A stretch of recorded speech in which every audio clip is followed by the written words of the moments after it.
Bien, ¿ah? Ok. ¿Se logra ver? Sí, doctor. Excelente. Buenas noches, doctores, para los que ya están conectados. Para mí es un placer de nuevo estar con ustedes y compartir el tema del día de hoy, que es restauraciones directas del sector posterior con resinas compuestas. Entonces es un tema bastante cargado también de mucha ciencia, mucha práctica clínica y cómo superar los problemas más grandes que encontramos cuando hacemos restauraciones en el sector posterior. Vamos a pasar esto. Ujú. Algo muy importante es siempre estar relacionado con la anatomía dental. Siempre nos va a dar aquellos aspectos importantes que tenemos que tener en cuenta para hacer una restauración y reproducirla anatómicamente de la forma correcta, ¿no? Así que estas fotografías son de dientes extraídos, piezas extraídas, preciosas anatomías que podemos ver de diferentes piezas dentarias y cuál es la riqueza que tenemos de las mismas y que tenemos que tratar de reproducir, ¿no? Esto lo vamos a ver porque vamos a ver nosotros cuál es la necesidad de tener una anatomía. Miren la creación de Dios, qué preciosa la cantidad de detalles que tenemos en el sector posterior, los grados de translucidez, las cúspides, los surcos, los surcos accesorios, la textura. Esta es una premolar vista por vestibular, los periquematíes que se ven de una forma preciosa. Esta es otra, la misma premolar, pero vista desde oclusal. Podemos ver sus características preciosas. Aquí está en blanco y negro una segunda premolar superior, la riqueza de su anatomía. Y también tenemos que ver los cortes que nosotros tenemos aquí, lo podemos ver eh, cómo están, son unos cortes y podemos ver cómo se comporta igual que ayer que vimos que se comporta como un mosaico, ¿verdad? Y pero lo más interesante de estas tomas es la caries. Aquí tenemos una lesión cariosa. Yo hice esos cortes para poder tomar estas fotografías y nos muestra cómo la caries va avanzando y cuán común es esto en el sector posterior.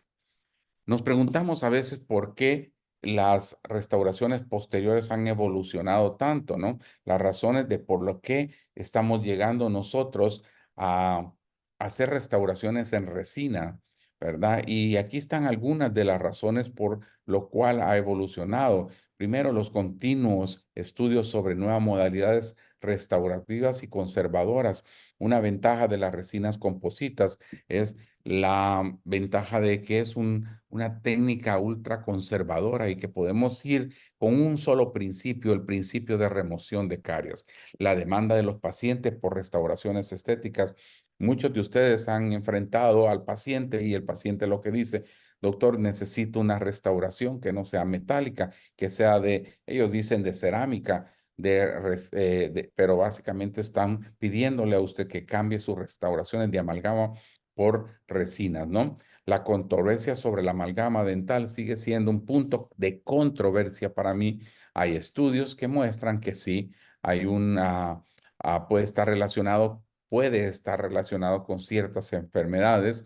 Además, la amalgama es un componente que tiene plata, como todos sabemos, pero también su otro componente es el mercurio y el mercurio es altamente tóxico, sobre todo para lo que nosotros lo manejamos, puede ser de alta toxicidad, aunque no podemos negar que las amalgamas han funcionado enormemente, ¿no? En toda nuestra odontología que venimos haciendo, ¿no? El material restaurativo ideal. Quisiéramos tener un material ideal. No existe material ideal. Ese es algo que no podemos lograr todavía. El material ideal es el diente, pero sí queremos un material que tenga ciertas características. Una es permitir un abordaje más conservador, restaurar la morfología y la resistencia propia del diente y devolver la función. No quiero un material que esté separado del diente, no que esté unido al diente y eso refuerce la estructura dental. Asegurar un sellado marginal de la restauración para evitar la caries secundaria y el daño pulpar y la sensibilidad. O sea, que el material selle los márgenes, no tengamos márgenes abiertos. Ser biológicamente compatible, o sea, que el material sea compatible y no dañe las estructuras dentarias, sobre todo en el caso de pulpa, ¿no? Proveer longevidad satisfactoria, o sea, que la restauración se mantenga en boca por un tiempo prudencial. Déjenme ver, yo veo esto aquí. Bueno, no sé qué voy a quitar.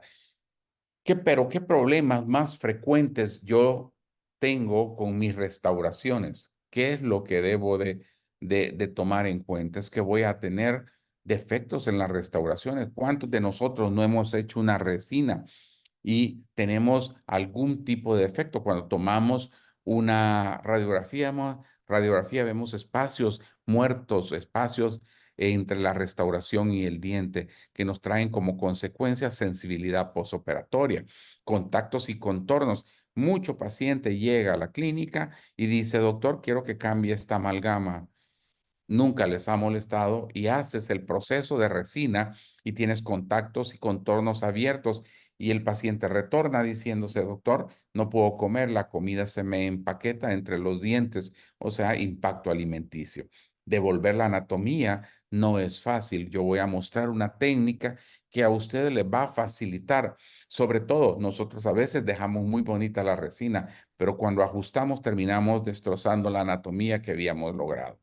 Contracción por polimerización es un factor que en todas las resinas está, en algunas resinas en mayor grado y en otras resinas en menor grado, ¿verdad? Pero la contracción es un factor que debemos de tratar de contrarrestar. Voy a dar algunos tips de cómo lograr evitar la contracción por polimerización. Sellado de los márgenes. Necesitamos que nuestros márgenes estén sellados completamente para evitar la microfiltración. Y para eso yo requiero entonces de qué?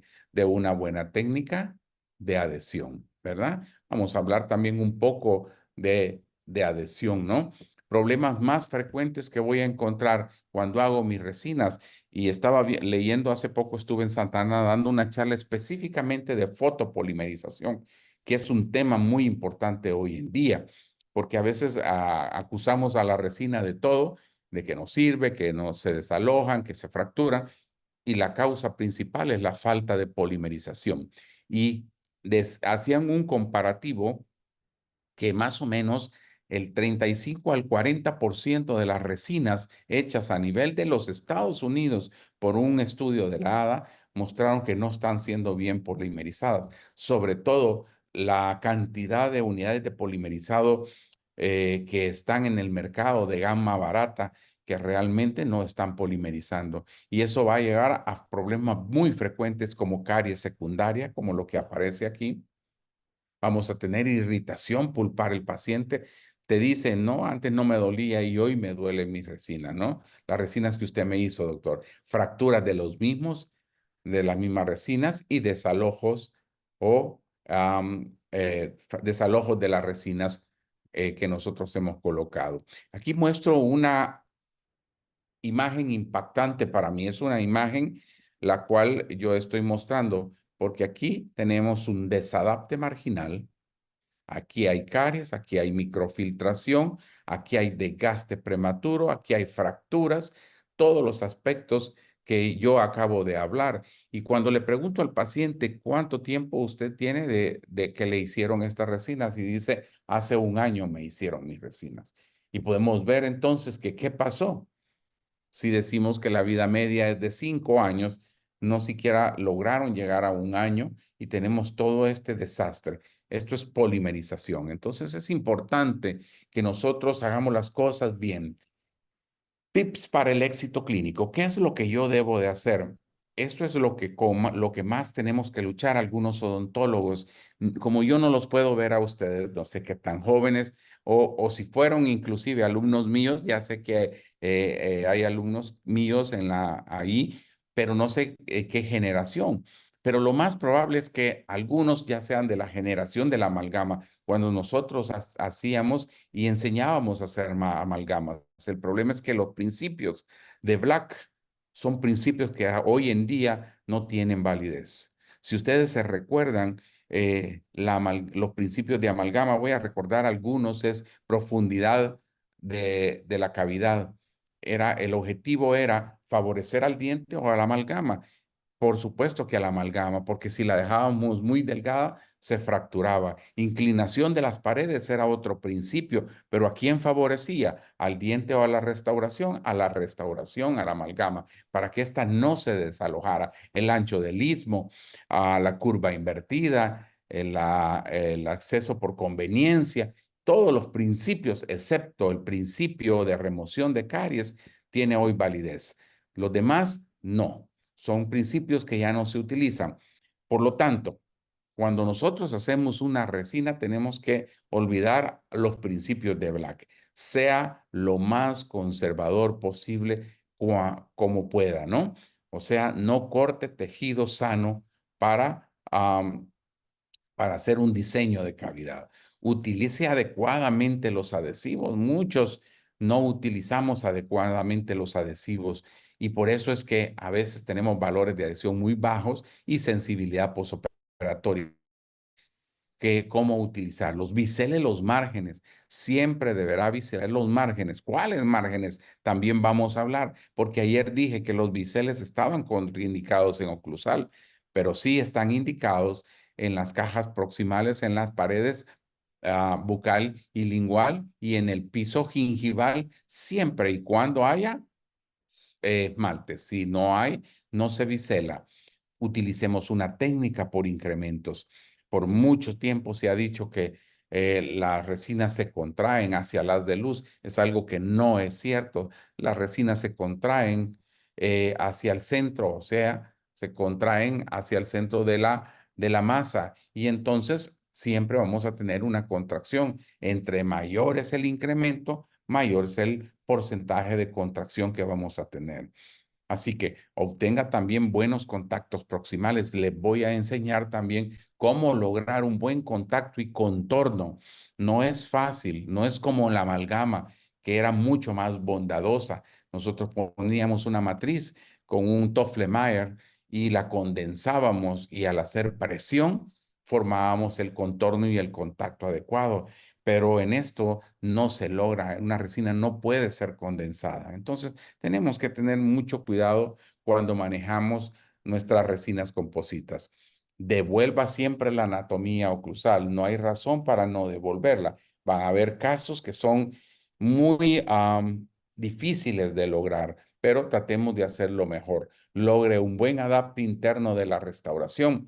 La razón principal de sensibilidad no es a veces por la irritación de los materiales, es porque no hay un buen adapte interno de la restauración. Por todo lo contrario, tenemos una separación en la interfase diente-restauración que se traduce en sensibilidad. Eso lo vamos a ver también. Crea una integración adecuada a los tejidos periodontales. El hecho de que sean restauraciones posteriores no le resta la obligación de pulirlas bien, porque si no va a haber mayor acúmulo de placa bacteriana y por lo tanto vamos a tener mayor grado de, mayor número de problemas periodontales, ¿verdad? Así que es importante que tengamos. ¿Qué resina utilizar? Ese es lo que hablábamos ayer con las doctoras y probamos una y nos desanima una y otra y otra y otra. Lo más importante entonces es quizás conocer nuestras resinas, conocerlas a fondo y saber cuál es la que tiene mejores propiedades para ser manipuladas en el sector posterior, ¿verdad? Vamos a ver esas técnicas nuevas de las cuales se habla y si realmente funcionan o tienen validez hoy en día. Así que es importante que nosotros tengamos conocimientos y ciencia de lo que estamos haciendo. Este es un caso muy bonito, más bien es un reporte clínico del doctor Dietrich, el cual nos habla de que esas restauraciones que ustedes ven en boca tienen 18 años, ¿no? Déjenme ver, por aquí está. Sí, es 18 años, ¿verdad?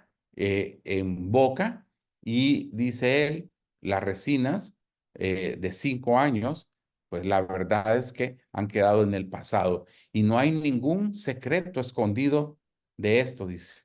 Simplemente es una buena resina que sea nanohíbrida de preferencia y evitar colocar incrementos grandes para tener mucho estrés en las paredes y que puedan los márgenes quedar abiertos y evitar, ¿verdad? El uso de materiales que no clínicamente no sabemos cómo se comportan. En este caso, está hablando de las um, Bullfilk, que son resinas que realmente, si comparamos con una resina nanohíbrida o una híbrida o microhíbrida, como la queramos, llamar, vamos a tener igual de resultados, pero la ventaja es que podemos controlar la contracción con una Bullfield. La contracción, a pesar de que la resina contrae menos, el volumen hace que estas resinas tengan fallas muy frecuentes, ¿no? Así que la Bullfield no es mala la resina, lo malo es la técnica de que no hay una técnica de incrementos. Se determinó, y esto es importante, ¿no?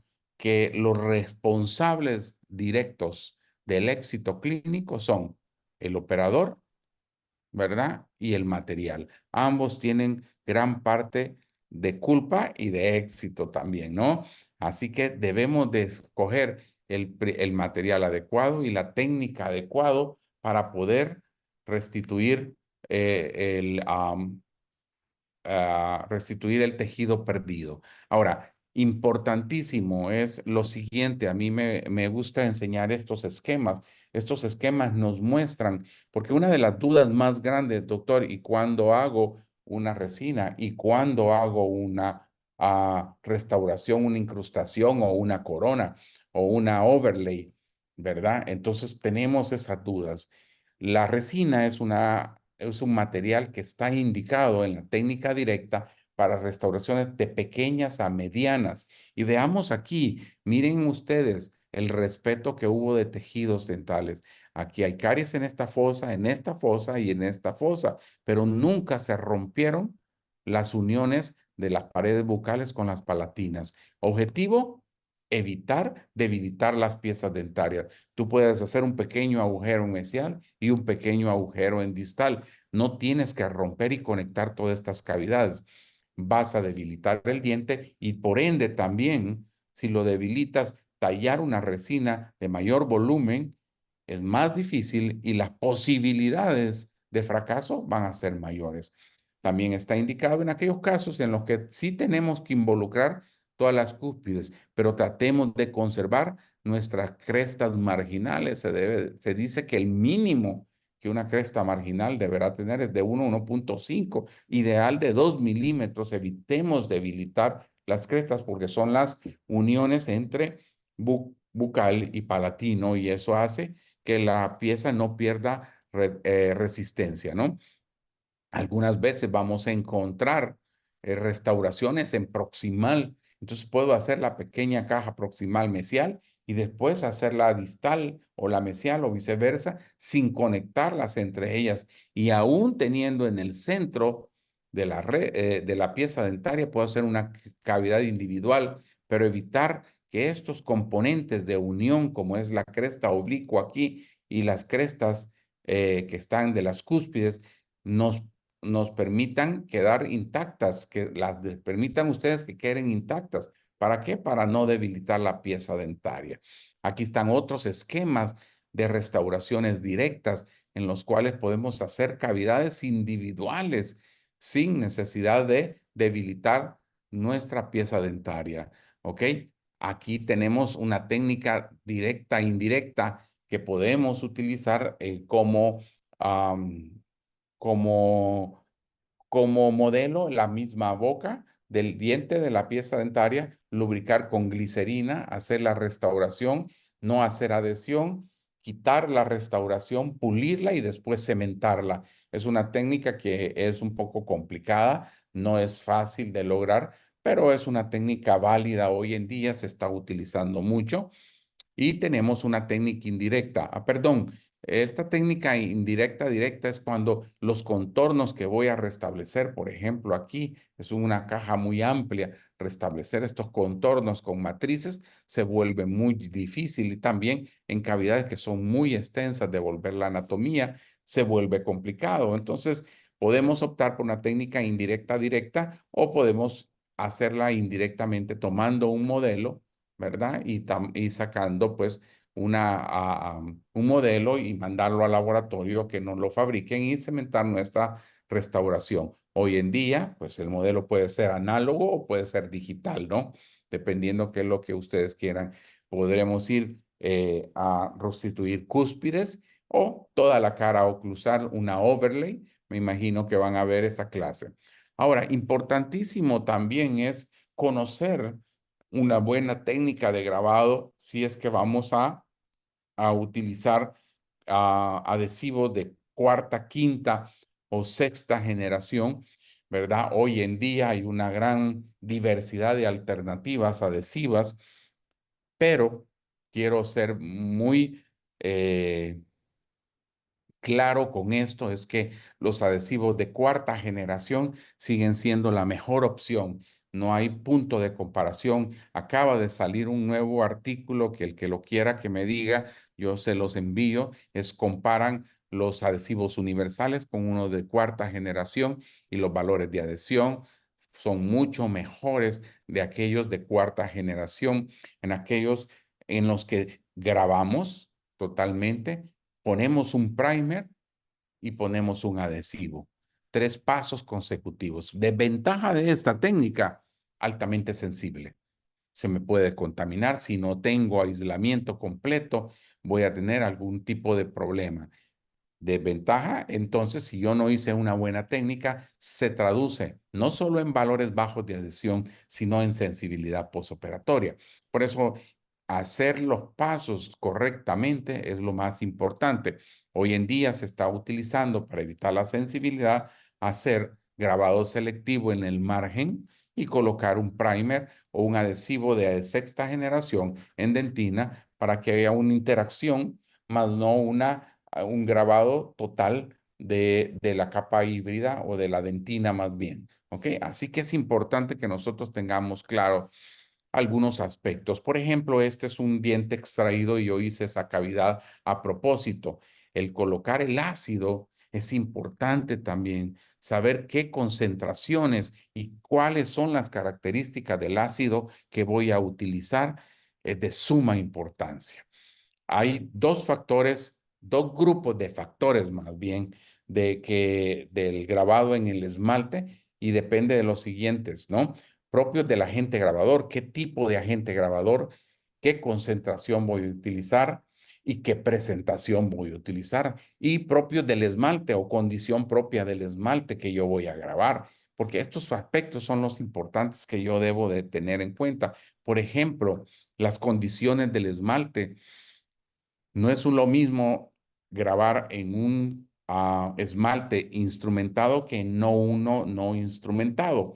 ¿Qué es lo que pasa? La capa más superficial es una capa que está muy resistente porque es la que más cantidad de flujo recibe. Cuando yo voy a hacer, por ejemplo, un laminado y no hago un bisel, ahí tengo yo un esmalte no instrumentado. Ese no va a poder ser bien grabado. Por eso recomendamos un bisel, ¿verdad? La composición química propia, ya vamos a hablar de la composición química de el ácido que debe de utilizar y por qué. Si el diente es primario o permanente, sigue siendo un punto de dualidad. En algunos artículos hablan de grabar más tiempo en primarios y menos en permanentes. En los tiempos de grabado también han ido cambiando, vamos a ver eso.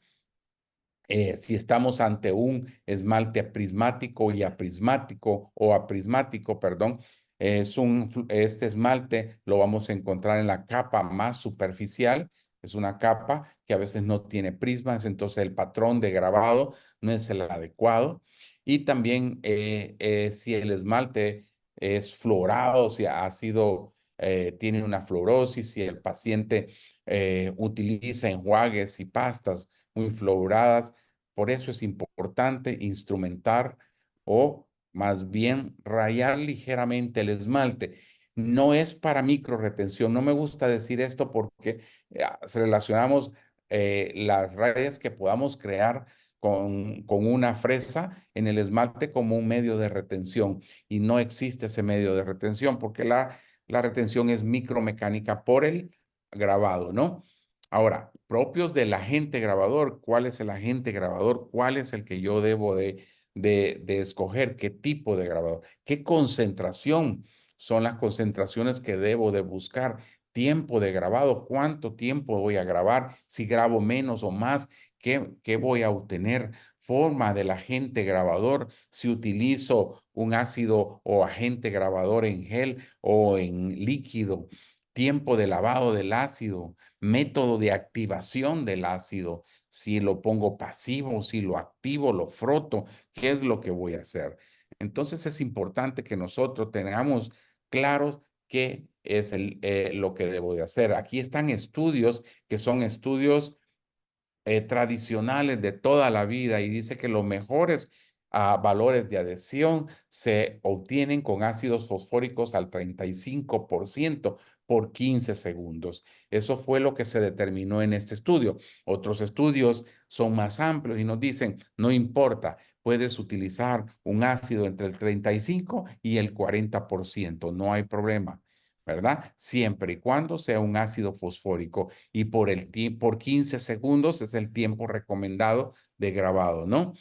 Tiempo de grabado, este otro estudio nos habla con ácido fosfórico, hicieron el estudio y comprobaron que el tiempo de grabado es de 15 segundos para ambos ácidos. Aquí en este caso utilizaron ácido maleico y ácido fosfórico y obtuvieron que resultados muy similares. O sea, el tiempo también es un determinante importante, ¿no? Vamos a encontrar diferentes marcas de ácidos, ácidos que funcionan más o menos, ácidos que no funcionan. Por ejemplo, este ácido de 3M de Scotch-Bond es un ácido que deja mucho residuo. Tú lo aplicas en dentina, lavas la dentina, lavas y siempre te queda ligeramente celeste. Yo creo que lograron mejorar y ahora el ácido está mucho mejor ácidos como este ácido. Esto no debemos de utilizarlo definitivamente. Este es uno de 3M, que son ácidos líquidos. El ácido líquido no hay control.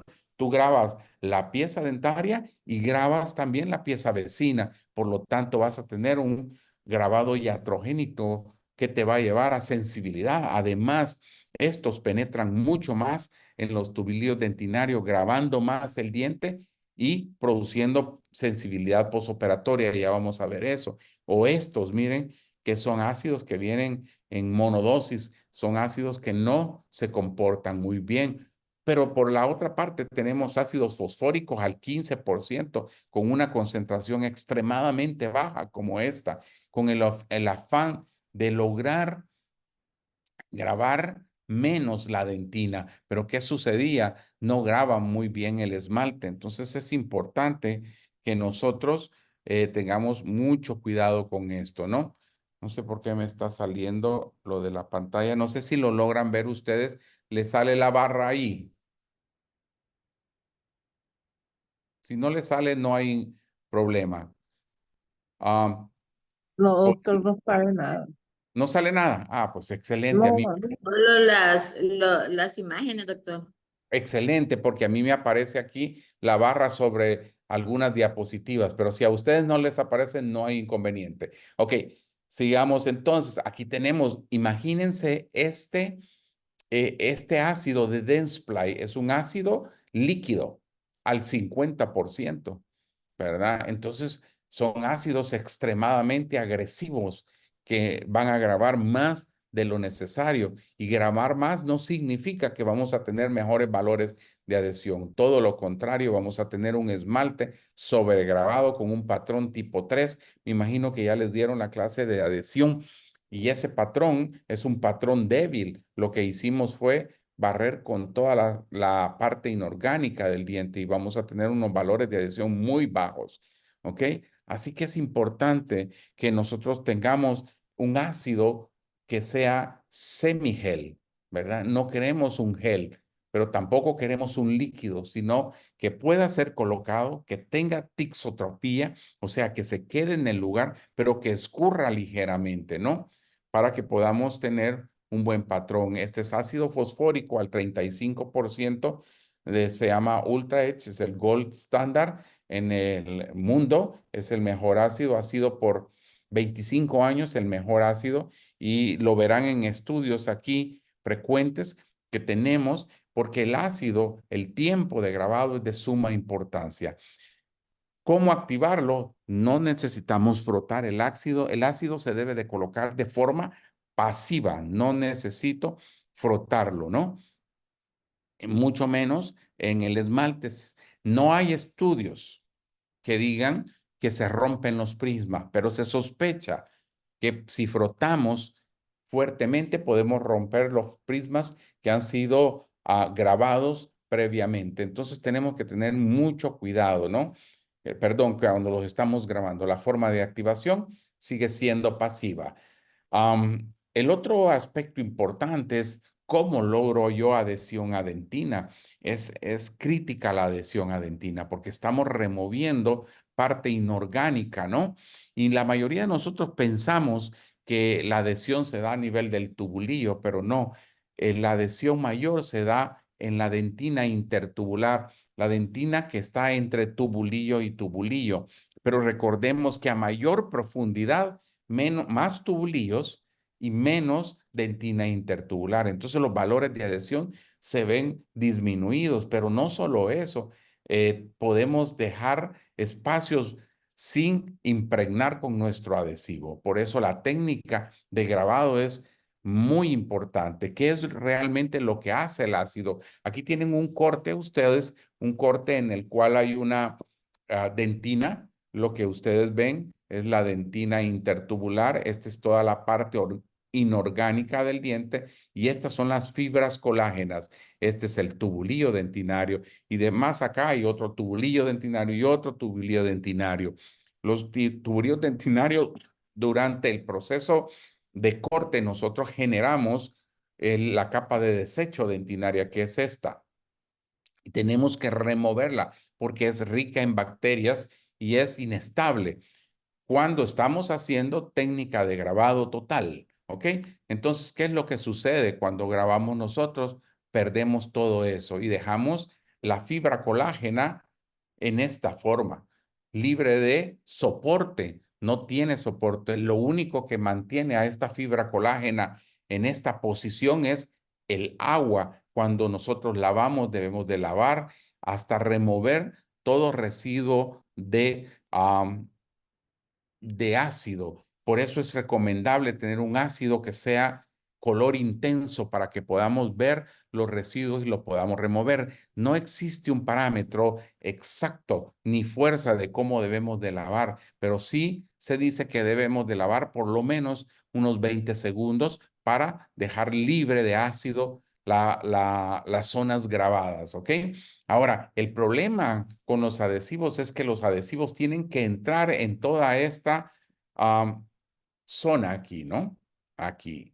Impregnar toda la fibra colágena y entrar en el tubulillo dentinario también. No por razones de adhesión, sino por sellado y evitar la sensibilidad posoperatoria. Por lo tanto, evitemos desecar la dentina, dejémosla húmeda. ¿Para qué? Para que el adhesivo logre llegar a esta zona, impregnar todo esto y como el solvente usualmente es alcohol, que es el solvente más común que vamos a encontrar, él va a evaporarse junto con los residuos de humedad. Por eso después de eso nosotros debemos frotar fuertemente el adhesivo. Existe una técnica que se recomienda que se llama de 10 segundos. ¿Cómo es eso? Grabamos la dentina 10 segundos, airamos, perdón, por 10, frotamos el adhesivo por 10 segundos y lo polimerizamos por 10 segundos. Es importante entonces que nosotros impregnemos bien esta zona frotando nuestro adhesivo, ¿no? Porque si nosotros no frotamos el adhesivo, vamos a tener zonas no impregnadas que usualmente se traducen en sensibilidad. Si vemos aquí, este es un esquema de la mayoría de los ácidos. Graban más profundamente que lo que entra el adhesivo. El adhesivo es esto en amarillo y tenemos estas zonas no impregnadas. Cuando el paciente muerde, hay dolor porque hay un efecto de ventosa aquí y eso es lo que el paciente resiente y va a tener sensibilidad. Por lo tanto, es un buen ácido es lo más importante. Y veamos este esquema. Este esquema es la clasificación de los ácidos según su potencia. Y miren este estudio qué bonito, porque nos dice que realmente a dónde estamos. Se comprobó científicamente que el adhesivo solo puede entrar 2 micrones. Quiere decir que si yo tengo un ácido que graba 5 micrones ya de profundidad, yo voy a tener impregnados 2 y 3 no lo van a estar impregnados. Tenemos que alejarnos de ese tipo de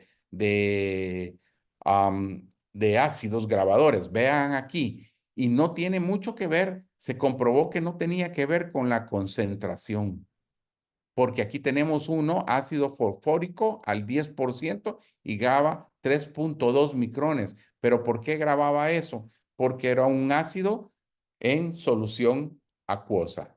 Miren, por eso los ácidos deben de ser semigel, ¿no?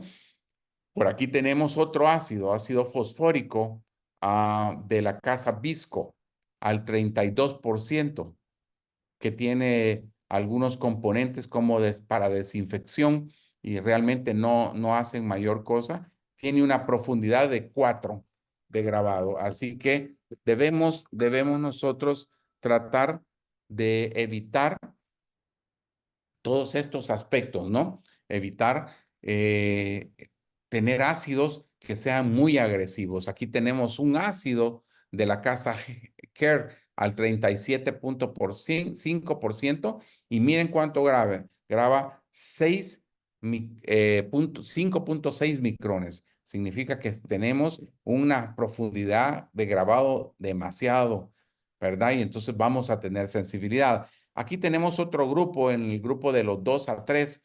Para los primeros están bastante bien, graban 2.1, 2.2. Ahí estamos bien. Tenemos estos 3 que son ácidos fosfóricos a menor concentración. Esto es en dentina, ¿no?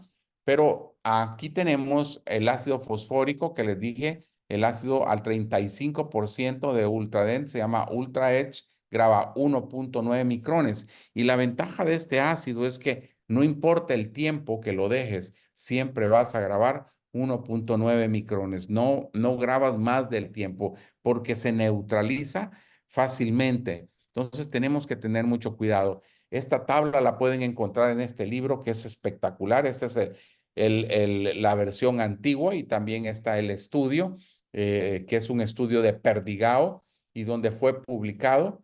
Y ahí pueden ver ustedes las diferencias de los geles y cómo se comportan ellos y cuál es su profundidad de grabado. Mucho cuidado, no todos los ácidos fosfóricos son iguales. Aquí tienen más imágenes y miren, aquí ya estamos en problemados nosotros, porque estamos grabando más de lo que podemos impregnar. Y aquí está el estudio, este es el estudio de Perdigao y fue un estudio publicado en el año 2000, ¿verdad? Y aquí están los resultados de todos estos. Este ácido sigue siendo un ácido con unas características muy buenas, un azul intenso, una consistencia que permite un grabado adecuado de la cavidad. No siempre tienen que grabar cavidades profundas. Yo me iría por un grabado selectivo, pero veamos el grabado total porque es el que más se utiliza y es el más sensible y saber cómo aplicar este grabado es de suma importancia. Usted debe de colocar el ácido en el margen de la preparación. Nunca debe de llenar la cavidad y rebalsarla, como aparece aquí. Todo lo contrario, usted va en el margen. En lo que usted terminó, pasaron 5 segundos, ¿ya? Y después llena la cavidad, ¿ok? Grabamos dentina y contamos nuestro tiempo, ¿no? Entonces vamos a tener ya un grabado de 10 segundos en dentina y de 15 segundos en esmalte, que es lo ideal. También importante, cuando nosotros hacemos, no sé si han oído de otros estudios, pero el problema de cuando nosotros grabamos es que activamos unas sustancias que se llaman metaloproteinasas o metaloproteínas que están en dentina y que son una línea de defensa. Y esta línea se ve estimulada más bien o activada, es la palabra correcta, por el uso del ácido, por el pH. Si nosotros tenemos un pH muy ácido y colocamos sobre dentina, estas metaloproteinasas van a trabajar para degradar la capa híbrida, o sea, el adhesivo, y lo toman como un cuerpo extraño. Por eso es que la fase más delicada es la fase de adhesión. Vamos a tener microfiltración a 5 años. ¿Qué es lo que se comprobó?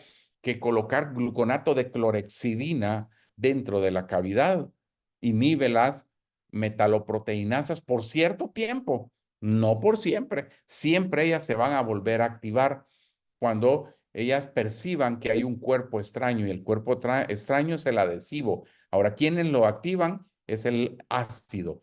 ¿Qué clorexidina? ¿Y cómo debo de utilizar la clorexidina y qué tipo de clorexidina? Bien, se comprobó que tiene que ser clorexidina de uso dental. No pueden utilizar clorexidina de enjuagues al 0.20%, al 12.12%, que son las que nosotros utilizamos. ¿Por qué? Porque tienen muy bajo poder antibacteriano, pero sobre todo tienen saborizantes y colorantes que pueden afectar la adhesión. Así que tenemos que tener mucho cuidado. La clorexidina que se usa es al 2%. ¿Y cómo se utiliza? Es de suma importancia. Aquí puse un esquema para que ustedes vayan viendo. Aquí está grabado, lavado, y la clorexidina se coloca dentro de la cavidad, ¿ya? Y se deja reposar por 1 minuto. Pasado 1 minuto, no la lavo, la seco. Por eso es importante que sea al 2% y que sea de uso dental, para uso clínico dental, no para de enjuagues, para que los residuos que queden ahí no afecten mis valores de adhesión. De esa forma, nosotros podemos tener, Hola, ¿sí? disculpe que lo interrumpa. Sí, dime. Una consulta. Al secar la clorexidina, ¿se debe hacer con la triple o con...? Muy bien, muy bien. Se echa un chorrito de aire, igual que secas el agua, porque no debes de desecar. Si desecas, vas a volver a tener colapso de las fibras colágenas. Por lo tanto, se seca con un chorrito de aire y se deja humedad. ¿Ok? Ok, De sí. hecho, qué buena pregunta, porque de hecho se utiliza, ¿sabes qué? Cuando accidentalmente desecaste demasiado, colocas la clorexidina y rehumectas la dentina. Ujú. Ok, gracias. Ajá. Así que se debe de secar. Pero miren qué bonito este estudio de la sustentabilidad de la clorexidina, y se reportó que prolonga la vida y la durabilidad de la capa híbrida. Aquí está el estudio. Miren, este es uno de tantos. Aquí se comprobó que los dientes tratados con clorexidina tenían mejores fuerzas de adhesión que aquellos que no fueron tratados con clorexidina, ¿no? ¿Ok? Una buena técnica adhesiva es importante. A mí me encanta la de jeringa porque puedo ir directamente con la jeringa, pero quiero hacer algo muy claro ahorita cuando utilizamos adhesivos, porque la mayoría de los adhesivos, excepto este, vienen en frascos. Una de las cosas que debo de tener mucho cuidado es cómo utilizo mi frasco, cómo dispenso mi adhesivo. Muchos hablan de cuidar el adhesivo enormemente, se cuida el adhesivo como que fuera algo muy valioso, y lo es, pero algunas veces por tratar de no dispensar grandes cantidades de adhesivo, dispensamos muy poco y en unas condiciones inadecuadas. Le voy a dar los tips clínicos. Uno, siempre el frasco tienen que agitarlo porque siempre se separa el vehículo de la carga que tienen, sobre todo en aquellos adhesivos que tienen alta carga, como en esto, por eso ven ese color amarillento, porque tiene alta carga. Entonces deben de agitar el frasco, ¿ya? Y el frasco debe de dispensar la gota en 90 grados. Si tú inclinas para que salga menor cantidad, estás alterando las propiedades de ese adhesivo. Les voy a explicar por qué. Porque si lo inclino de esta forma, ¿ya? Y lo aprieto, cae la gota, pero cuando suelto la presión del frasco, ¿qué es lo que ingresa a mi frasco? Va a ser oxígeno, y oxígeno inhibe la polimerización de la resina. Y esto, el adhesivo sigue siendo un polímero, va a inhibir, pero no solo eso, va a evaporar el solvente. Y entonces mis valores de adhesión irán disminuyendo en la medida que el frasco se va terminando. En cambio, si lo pongo el frasco a 90 grados aquí, así, recto, la gota cae, cae la gota y no hay forma de que ingrese oxígeno al frasco. Entonces, importantísimo. Una vez dispensado en la cavidad, tenemos que frotarlo, ¿no? Esto no lo vamos a saltar, ¿ok? Tenemos que frotarlo fuertemente, ¿no? Aquí vamos a la parte. Lo frotamos fuertemente sobre la dentina y lo dejamos pasivamente en el esmalte. No hay estudios que digan que el frotar el esmalte se rompan los prismas, pero sí se sugiere no activarlo fuertemente en esmalte, sino dejarlo pasivo.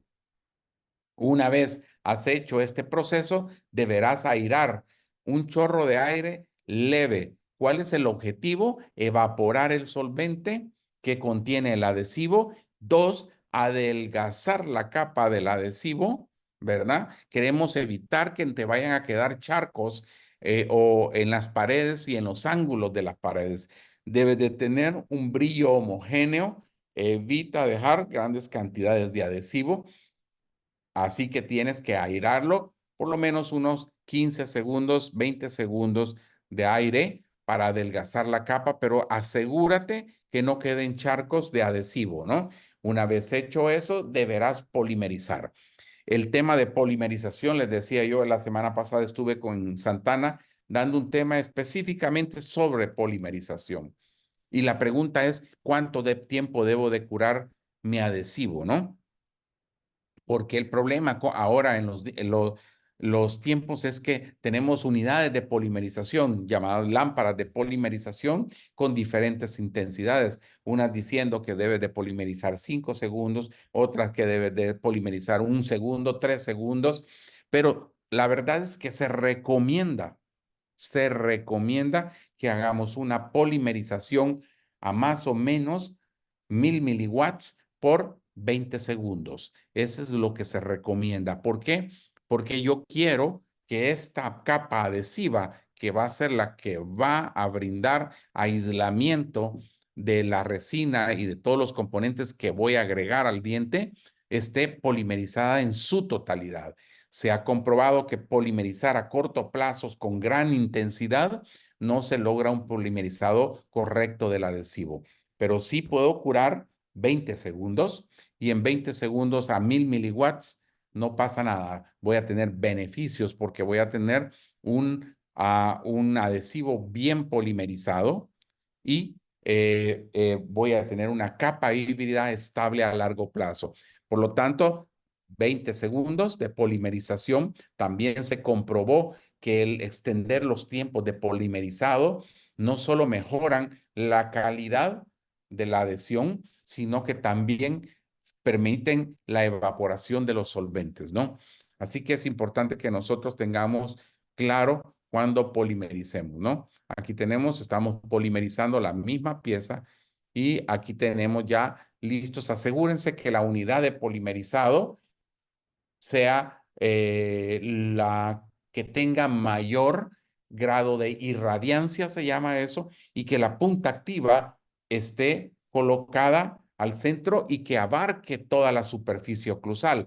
Si no tienes una lámpara mínima con 10 milímetros de diámetro, tienes que curar en una sección primero, o sea, primero digamos mesial, aquí, y después distal, y algunas veces voy a tener que curar al centro, hacer 3 ciclos de curado. Si tengo una lámpara que abarca toda la superficie, voy a tener menos problemas, voy a tener un curado más homogéneo. Por ejemplo, aquí, esta es una lámpara en la cual el polimerizado, la irradiancia es muy pobre, ¿ya? Y entonces no vamos a tener muy buenas polimerización o polimerización completa. Vamos a ver, tipo de resinas. Se ha comprobado que las de micropartículas son muy bien buenas, pero solo están indicadas para el sector anterior. Las mejores resinas que van a tener ustedes un excelente desempeño son microhíbridas, nanohíbridas y nanopartículas. Son resinas que van a tener muy buen comportamiento tanto en el sector anterior como en el sector posterior. Así que es bueno que nosotros tengamos resinas adecuadas. La pregunta es entonces, ¿dónde están las Bullfilk? Me parece que las Bullfilk son materiales prometedores, son buenos, pero la técnica es la mala. Es un producto que a lo mejor logramos hacer un bloque completo, la resina polimerizas, pero la técnica que es de un solo incremento nos genera mayor estrés en las paredes de nuestra pieza dentaria. Por eso se dice que el material puede ser bueno, porque si lo utilizas en estratificación, en incrementos pequeños, funciona muy bien. Entonces el material es bien. El problema es la técnica bulk, porque hacemos un llenado completo y no solo eso. Esta es mucho mejor que la de 3M. Yo he utilizado ambas. Es muy buena, pero las propiedades ópticas son horribles. Se ven como grisáceas, ¿verdad? Resecas, son difíciles de pulir, ¿no? Así que es importante que ya veamos cómo vamos a ir obturando, pero para poder obturar una pieza yo debo de entender las piezas dentarias.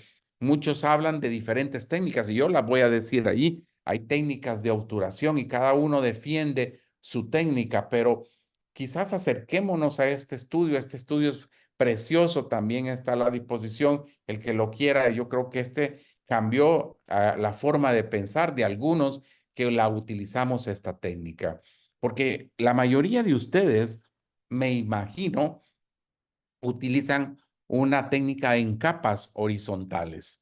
El problema de las capas horizontales es que no nos dejan puntos altos. Otros van a utilizar incrementos oblicuos, pero el problema con los incrementos oblicuos o pequeños que vamos a ver nos dejan espacios muertos y burbujas entre el diente y la restauración. Por lo tanto, entender el diente es de suma importancia.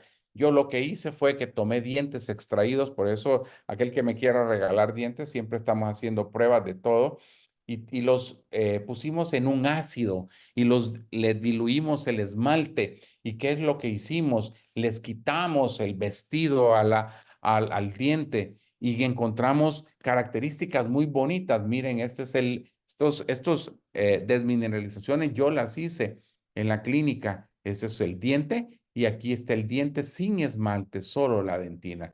Fueron colocadas en un ácido y vamos a ir viendo las características propias del diente. Por ejemplo, miren qué lindo esto, que aquí vemos que la dentina es la que le da el color y el esmalte le da el valor, es lo que hablamos el día de ayer. Y miren los cortes, aquí está todo lo que desmineralizamos, miren el grosor de esmalte que tenía. Vista esa misma pieza por vestibular, tomé una foto y miren, tenemos que en vestibular también tenemos son las dos cúspides. ¿Y cómo ven las cúspides aquí? En esmalte se ven agudas y en dentina son redondeadas. ¿Ok?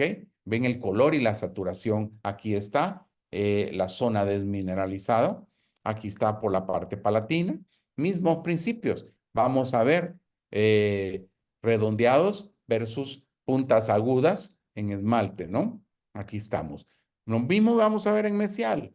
Vamos a ver que las crestas son ligeramente en forma de hamaca, ¿verdad? Es así, coinciden, bastante con el esmalte porque van de cúspide a cúspide, ¿no? Vemos que, perdón, aquí sí es importante, ¿no? Déjenme ver, aquí. Ok, aquí. Les quiero mostrar. Aquí no, la siguiente. Esta, no, esta, aquí.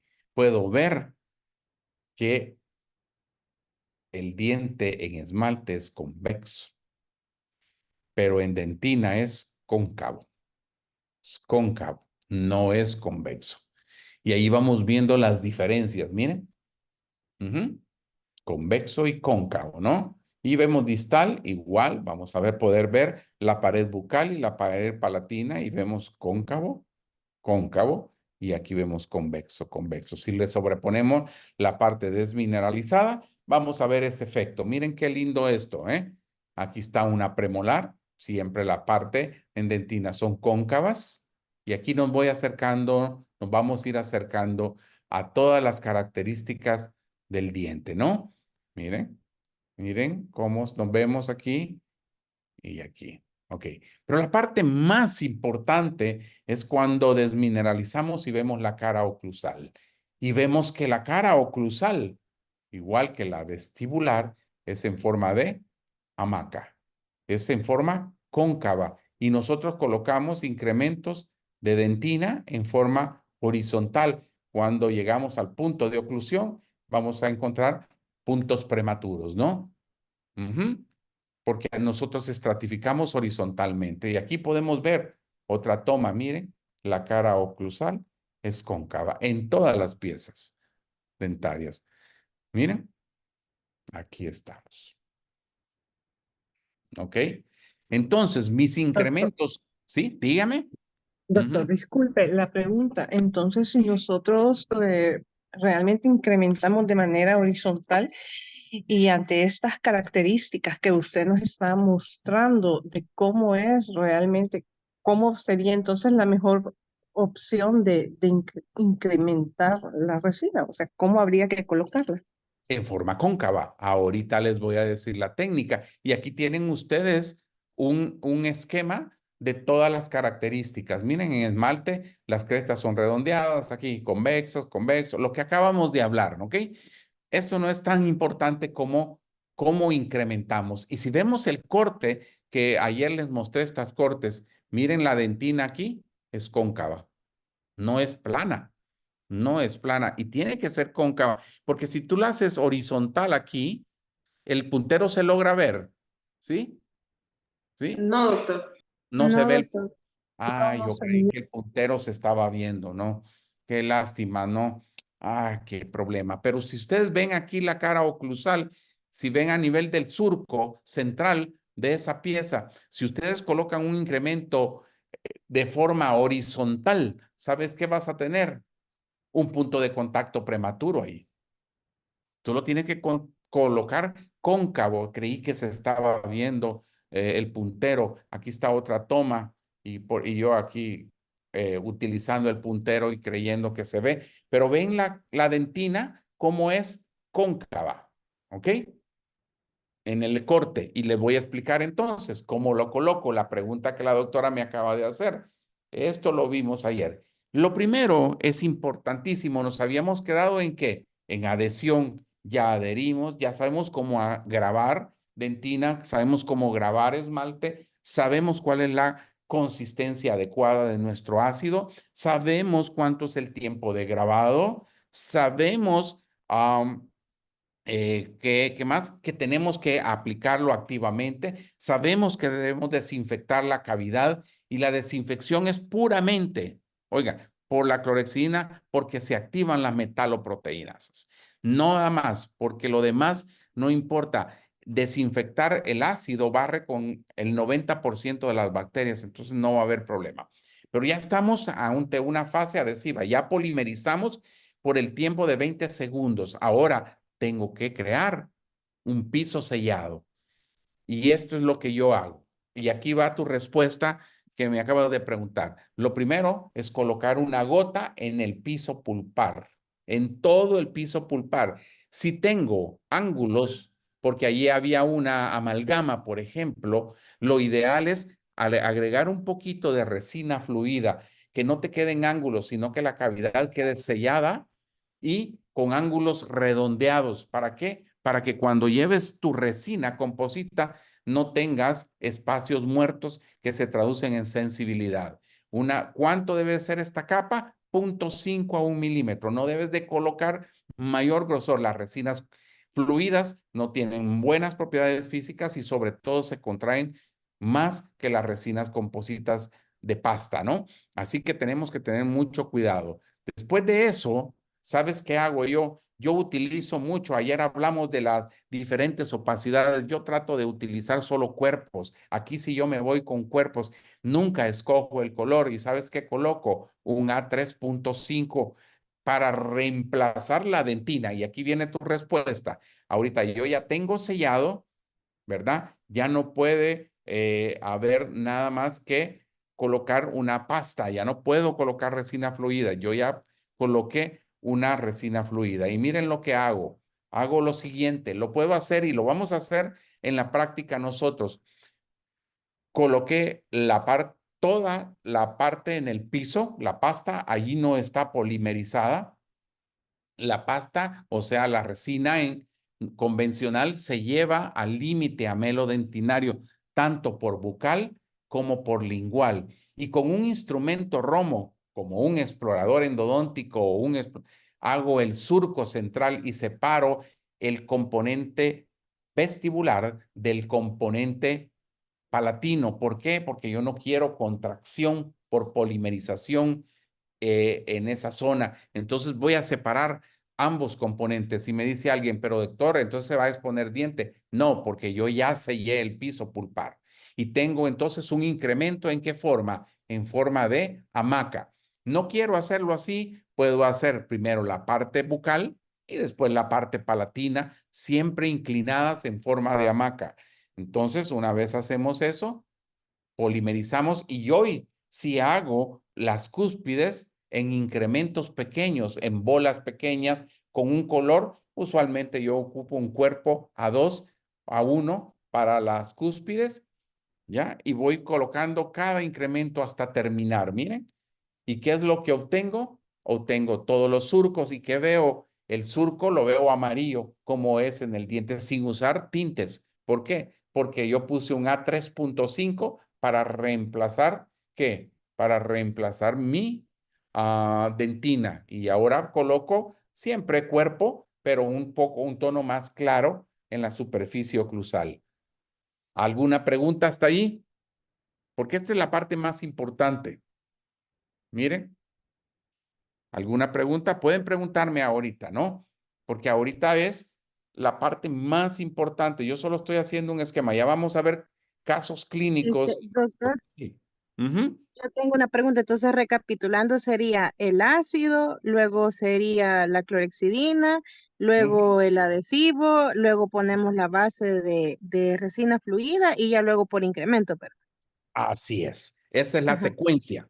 Esa es la secuencia. Pero lo más importante es que respetemos cada principio de cada paso, ¿no? Por ejemplo, voy a Sí, citar correcto. clorexidina por 1 minuto. ¿Verdad? 15 segundos de grabado, primero en esmalte y después vierto dentro de la cavidad. Y así, si tú haces todos esos pasos, vas a tener buenos resultados. El incremento te va a facilitar enormemente la colocación de tu resina y la anatomía. Tú no tienes que tallar. La anatomía ella se va a ir dando poco a poco, ya vamos a ir viendo, ¿no? Y después viene un ajuste oclusal con piedras de hojas, de 12 hojas, como las que vimos el día de ayer, ¿no?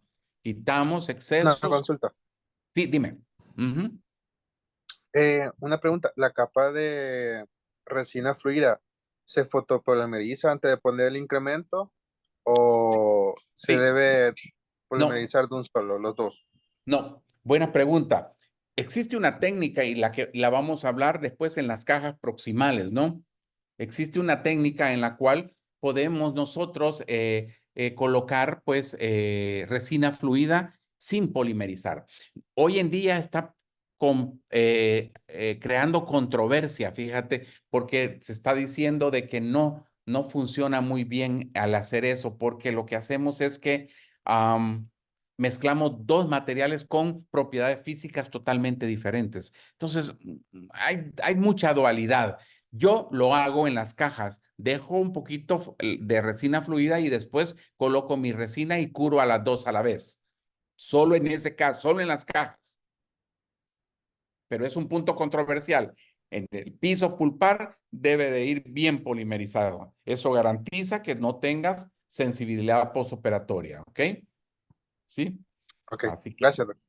ok, aquí estamos puliendo con pulidores iguales lo que hicimos el día de ayer hasta lograr nuestra restauración terminada. Y aquí está el antes y después. Esto es fácil, ¿no? Porque es en una pieza extraída. Pero después vamos a ver los dientes para ejemplificar hicimos esto. Y aquí puedo ver con luz negra dónde está mi restauración terminada, ¿no? Ahí pueden ver la diferencia de fluorescencia de la pieza dentaria. O veamos un caso clínico, una amalgama en la cual tenemos un caso de sensibilidad. Lo primero que hicimos fue remover la amalgama. Eso verde que ustedes ven se llama Conceptis Scrub. Es una pasta profiláctica que tiene gluconato de clorexidina y se utiliza, es esta, y se utiliza con esta brochita que entra, que se llama Star Brush.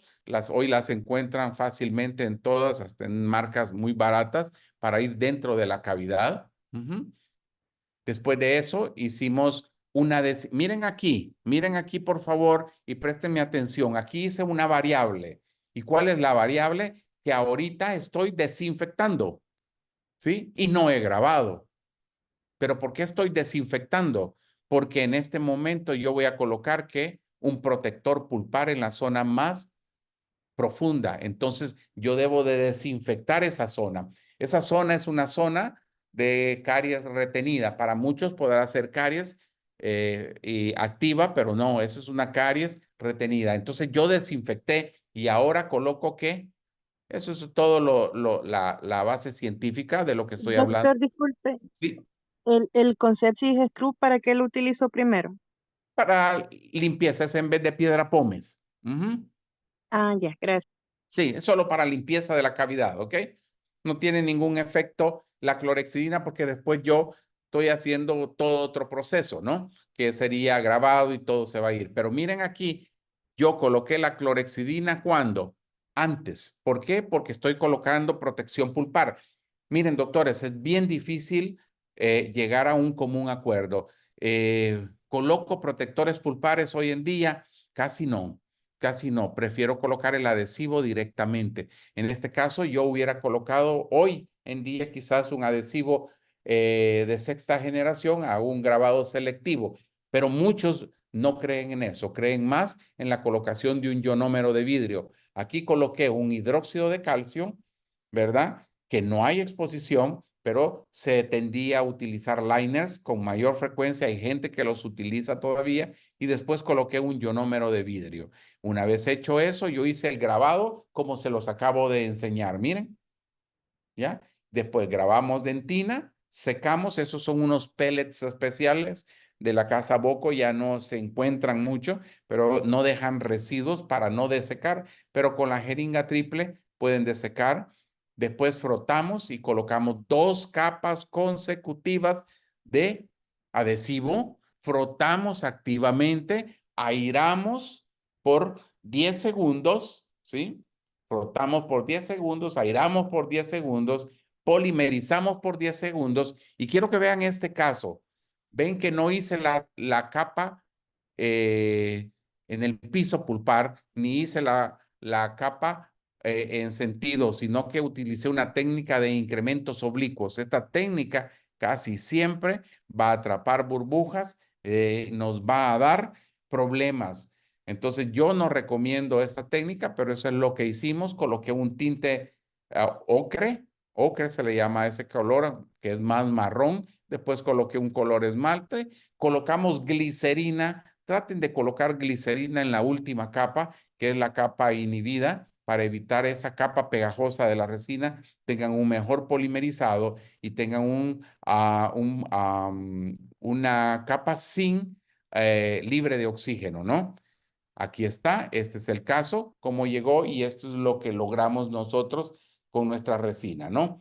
Ahora veamos este otro caso, manejado totalmente diferente. Es un caso más reciente. Aquí está la pieza dentaria, la 6, ¿ya? Quitamos la restauración y miren aquí, miren, cada caso es diferente. Aquí no tengo yo espacio para colocar la capa de dentina. Voy a reemplazar directamente esmalte, pues directamente, porque estoy a nivel, pero siempre voy a hacer el sellado dentinario, bien mi grabado y después coloco mi resina fluida, ¿no?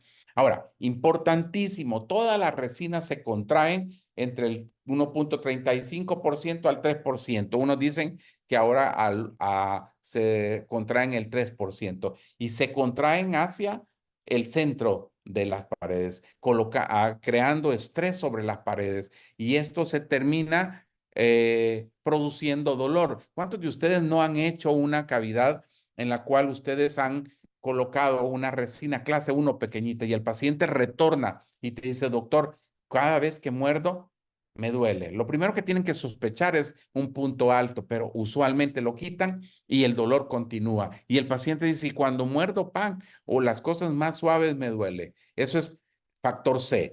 ¿Por qué? Porque colocamos demasiada resina en volumen, se contrajo y la resina o se despegó del piso pulpar o hay un gran estrés sobre las cúspides. A mayor volumen, mayor contracción. La contracción no tiene nada que ver con la lámpara.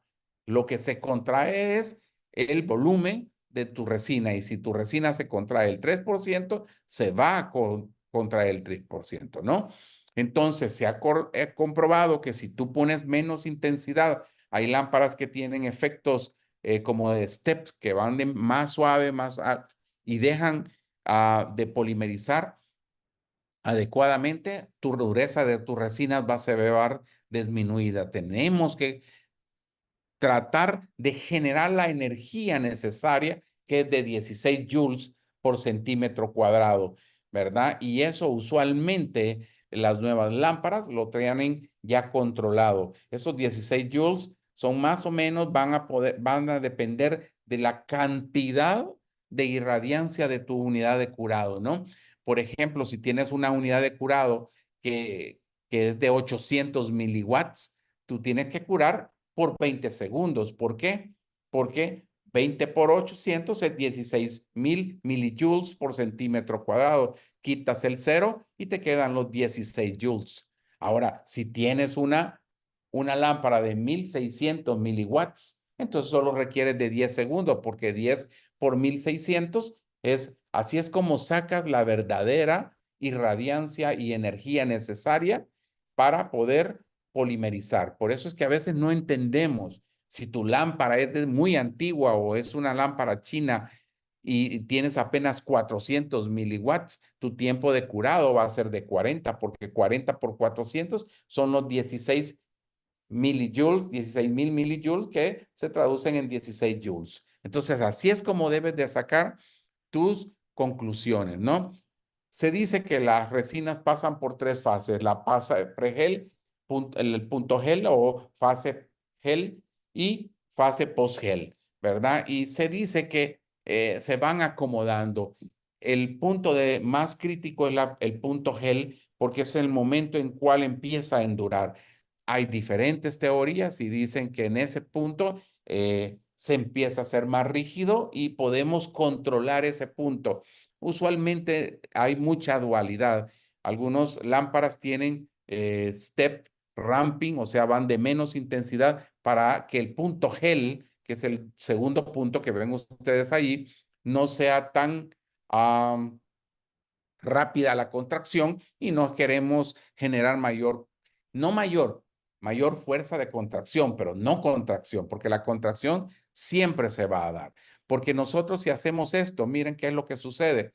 Al contraer, al polimerizar, se contrae hacia el centro de la masa y se despega de las cavidades. O crea estrés sobre las cavidades, sobre las paredes. Y eso se traduce en dolor a la masticación o fracturas o aperturas. O sea, porque también puede pasar que se hace esto, que se estresan las las cúspides, pero también puede ser que el factor C cree microgrietas entre la restauración y el diente y tengamos entonces sensibilidad a largo plazo. El factor C es el número de paredes que tiene una cavidad. Por ejemplo, vamos a irnos rapidito porque el tiempo se nos está acabando.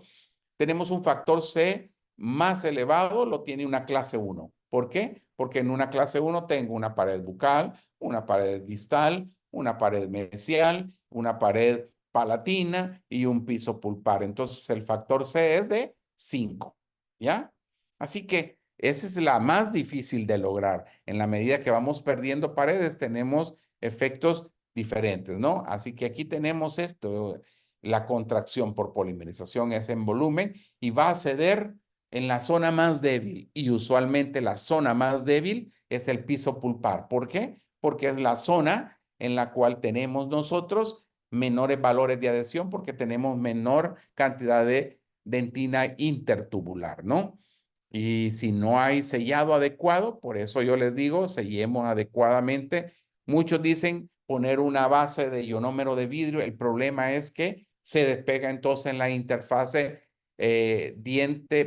resina ionómero de vidrio porque la contracción es mayor. Lo mejor es sellar el piso pulpar, ¿verdad? Como lo estamos haciendo aquí, miren, y colocar incrementos pequeños, pequeños, pequeños para lograr hacer la anatomía y a la vez crear, miren, una integración correcta, no 0 puntos de contacto prematuros. Siempre van a encontrar. Aquí tenemos otro caso.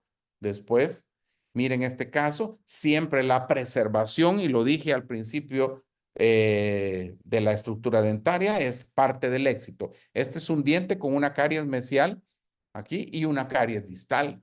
Pero miren la integridad en la zona mesiovestibular. Es grande. Si nosotros hacemos una cavidad ahí, voy a debilitar el diente. Entonces lo que hicimos fue lo siguiente. Utilicé un ultrasonido y una punta de estas que solo cortan en una de las caras. Miren, tienen diamante. Y lo que hicimos fue entrar en esa zona, hacer la cavidad individual y después la cavidad individual en mesial. Y miren cómo tenemos aquí integridad en toda la cresta marginal. No rompí las unidades de unión del diente. Después coloqué una matriz. Estas se llaman Omnimatrix y coloqué una transparente. Esta que está en medio en la fotografía. Y miren lo que hice. Coloqué la matriz. Grabamos, lavamos. No apreté la matriz. Coloqué el adhesivo. Miren. Estoy aquí colocando. Hice la cara oclusal, la clase 2. Y ahora voy con la clase, la caja mesial. Rompí con un explorador o con un instrumento Romo, un hoyito pequeño, apreté la matriz, acuñé y inyecté resina fluida ahí. Y ahorita tenemos terminado el caso. Miren, aquí está cómo terminamos el caso sin debilitar la pieza dentaria, ¿no? Hicimos 2 cavidades individuales. Aquí tenemos un caso más impactante, son cajas, miren, está intacto en la pieza dentaria. Lo que tenemos son caries proximales. Ustedes ahí pueden ver la cambio de color, ¿verdad? Lo ideal es hacer una cavidad como en la cavidad en el esquema D, porque como no les puedo poner ahí, el esquema D nos muestra que tenemos que tener una cavidad con biseles hacia la pared bucal y la pared palatina, ¿no? Y aquí vamos a hacer la aislamiento, ¿sí? Aquí tenemos las cavidades hechas, quitamos toda la caries y ahora vamos a colocar nuestra matriz. Importantísimo es que no dejemos muy arriba la caja. Tenemos que bajar ligeramente, no subgingivalmente, pero tenemos que bajar. Si tenemos una caja como aparece en el esquema B, lo que va a suceder es que el contorno de la matriz no va a entrar en esa zona y lo que vamos a tener es un contorno, un sobrecontorno en oclusal. ¿Ve? ¿Qué es lo que aparece? Podemos tener un subcontorno, pero podemos tener un supracontorno también, miren, ¿verdad? Y lo que queremos es, como aparece en el esquema E, queremos un contorno con un perfil que venga desde abajo, ¿no?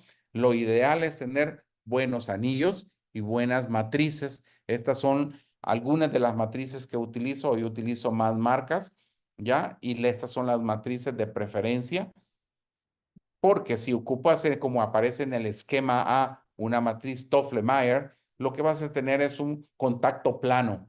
Puedes tener un contorno plano, puedes tener un contacto, pero no un contorno adecuado. En cambio, en el esquema B vas a tener ese contorno. ¿Cómo seleccionamos la matriz? Miren qué bonito esto. Nadie selecciona la matriz, solo dice, dame una alta, una para molar, y definitivamente a veces el contacto queda muy abajo. Lo que hay que hacer es utilizar una sonda periodontal para medir, y la sonda periodontal debe introducirse más o menos 1 milímetro dentro del surco, y ahí nos va a marcar dónde está la altura de contorno, y esa altura de contorno nos sirve para marcar nuestra matriz, escoger la matriz correcta y podamos tener el contorno adecuado. Yo utilizo estas matrices, ¿verdad? Nunca, miren qué bueno esto que los pongo aquí. Nunca se deben de bruñir las matrices. Si tú bruñes la matriz, en el caso de la morada, tiende a despintarse porque tiene una capa de teflón y eso queda pegado a la resina y no lo puedes remover. Si bruñes una de acero, de acero inoxidable aquí, lo que vas a suceder es que vas a rayar la matriz, y cuando colocas resina, esa rayadura se copia externamente en la resina, y entonces ¿qué vas a tener? Vas a tener áreas de retención de placa bacteriana en la caja proximal, ¿verdad? De la resina, ¿ok? Esta es la marca Triodent. Esa es una marca que utilizo. Esta es la otra. Garrison. Son matrices extremadamente caras, pero son excelentes. Aquí pueden ver las tres. La azul es para premolares, la molar o molares cortas, la naranja, perdón, es para molares y molares altas, y la verde es para cuando hemos perdido alguna pared, tienen el espacio para poder entrar las cuñas, ¿verdad? Estas son las matrices. No mucho me gustan estas, me gustan sin teflón porque el teflón es muy delicado. Las cuñas son espectaculares, estas tienen silicón y tienen estas pequeñas aristas para retenerse. Las pinzas son formidables. Yo voy a llevar esto para que ustedes lo puedan utilizar. La verde en acción, cuando estamos colocándola y nos falta una cúspide, se apoya en la pieza vecina para no aplastar la matriz. Ya van a ver cómo se utiliza. Se pueden utilizar a la vez, hacer MOD para poder hacer todo, ¿no? Esta es fabulosa, es una como aleta de tiburón, sirve para proteger la pieza vecina mientras hacemos la cavidad, y después le quitamos la aleta y te queda la cuña. Aquí tenemos otra protección. Debemos de proteger las piezas vecinas siempre y que podamos para evitar esto. Miren, perforar o rayar, perdón, la pieza vecina y tengamos caries secundarias eventualmente. Funciones de las cuñas. Tengo que saber las funciones de las cuñas. Nos estabilizan la matriz, nos permite adosar y evitar el sobrecontorno o el subcontorno, ¿verdad? Del material. Facilitan la inserción de la matriz, ayudan al niño con el movimiento temporal de la pieza, o sea, la alejo ligeramente. ¿Para qué? Para evitar, compensar un poco la contracción. La separación, un movimiento ortodóntico temporal para abrir un poco el contacto, la protección del dique para que no se nos vaya a desgarrar, y si por alguna razón no he podido aislar para no rasgar la encilla, ¿no? Miren, miren qué bonita esta cuña, nos permite y nos respeta la papila, ¿no? Tiene un contorno muy bonito. Aquí tenemos la cavidad hecha. Miren, aquí tenemos otras cuñas que utilizo, todas esas las tengo yo, ¿verdad? Y algunas trabajan mejor en algunos casos que otros. Colocación de la cuña.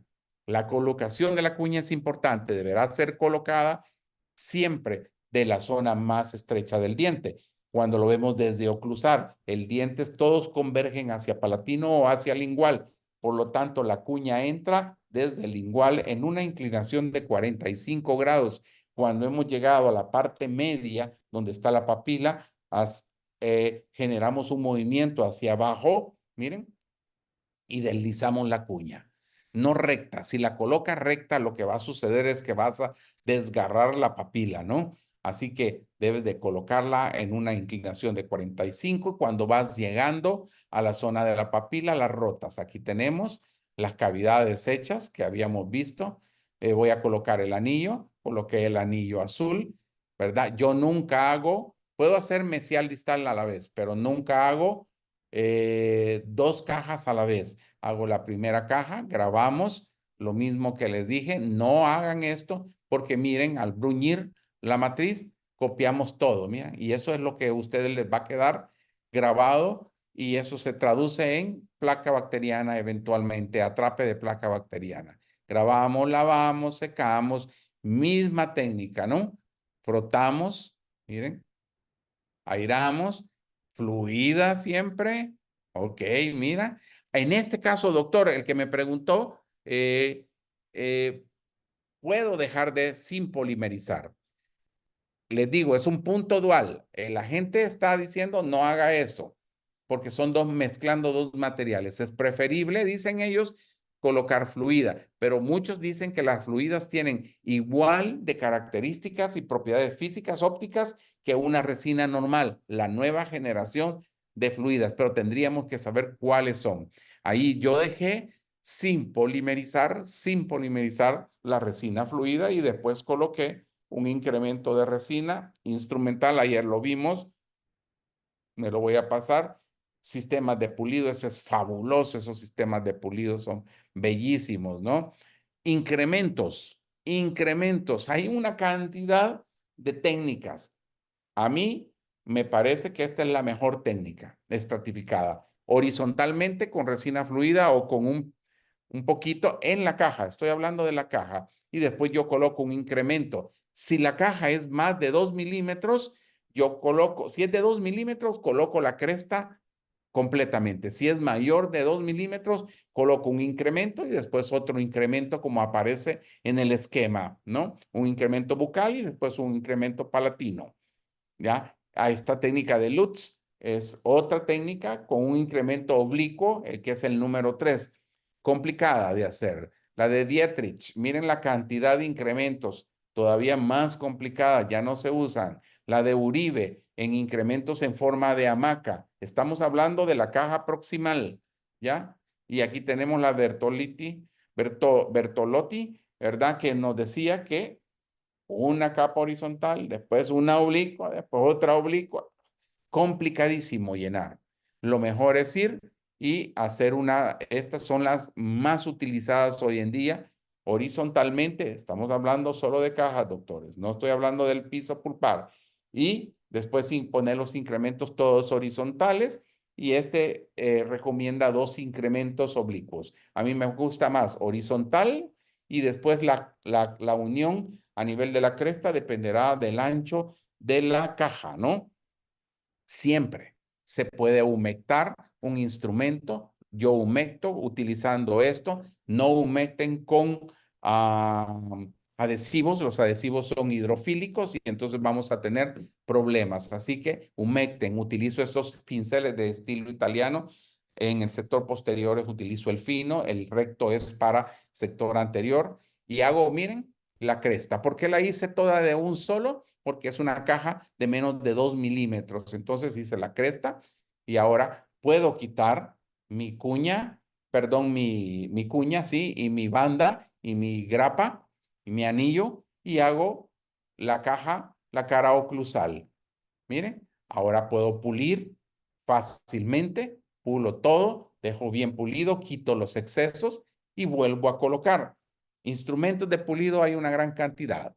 Tenemos estas sierras, ¿verdad? Que son muy buenas. Estas tiras diamantadas de diferentes marcas. Voy a pasar ese video o esta otra marca, es otra marca que utilizo. Ya no los utilizo mucho.